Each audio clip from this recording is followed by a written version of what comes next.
से ये जीवन के अंत में बहुत कष्टप्रद होते हैं, बहुत कष्ट देते हैं। इसलिए कथाएं होती कि जैसे जैसे आपकी उम्र बीते आप इन सब चीजों से परहेज करके ईश्वर की तरफ चलिए। आत्मा परमात्मा में मिलेगी तो ही अपना उद्धार होने वाला है। बाकी हम संसार में तो रचे हुए हैं, हम माया की तरफ ही लगे हुए हैं सब लोग, पर माया कोई काम आती नहीं है।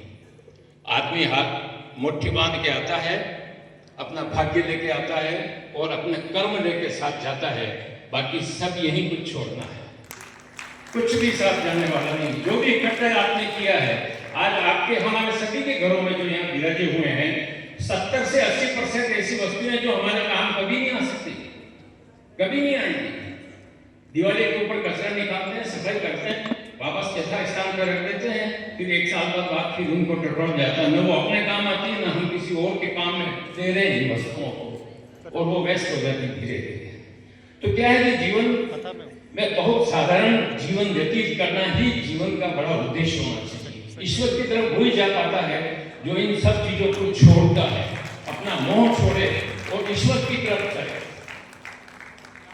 ईश्वर को पाना बहुत आसान है। भक्त के पीछे भगवान चलते हैं। नरसिंह जी को भगवान ने 52 बार दर्शन दिए, स्वयं ने जाकर के। किसी के भक्त को नहीं दिए आज तक भगवान के इतने दर्शन जितने 52 बार। जब भी नरसिंह जी ने याद किया, भगवान हाजिर हो गए।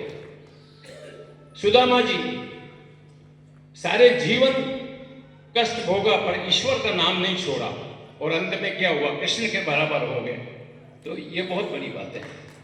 ऐसा कि बड़ा होना, पैसे से इंसान बड़ा नहीं होता है, पद से इंसान बड़ा नहीं होता है। आदमी अपने व्यवहार से, अपने संस्कार से और ईश्वर भक्ति से महान होता है।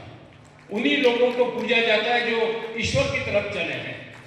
आज किसी धनाढ्य आदमी को राष्ट्रपति पुरस्कार आज तक हिंदुस्तान में नहीं मिला, चाहे अरबों रुपए होंगे, खरबों रुपए होंगे।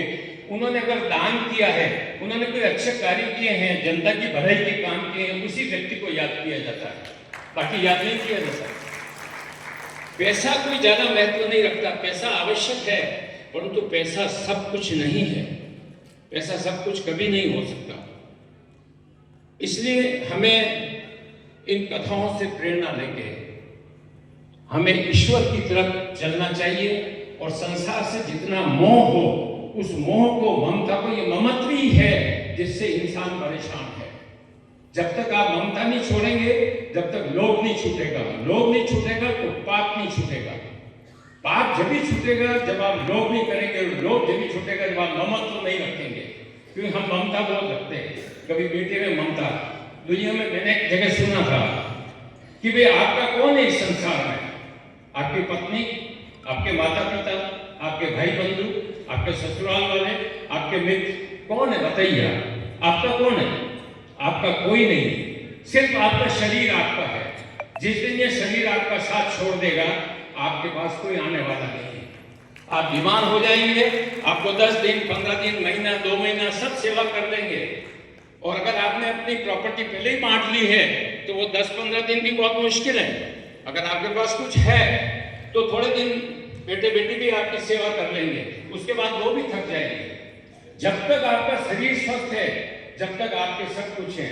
जिस दिन आपका शरीर आपका साथ छोड़ देगा, आपका कोई नहीं है। इसलिए कब शरीर साथ छोड़ दे, कब शरीर दुखी हो जाए, कब आप बीमार हो जाओ, कब आप गीतांजलि अस्पताल में या एमबी हॉस्पिटल में भर्ती हो जाओ, कोई भरोसा नहीं है।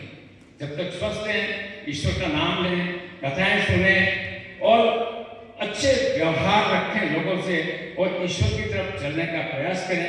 यही हमारे लिए, बाकी कुछ नहीं है। दुनिया में सब आना जाना है, कितने आए कितने चले गए। कल जो सेठ थे आज वो सड़कों पे घूम रहे हैं, और कल जो सड़कों पे घूम रहे थे वहां सेठ हो गए।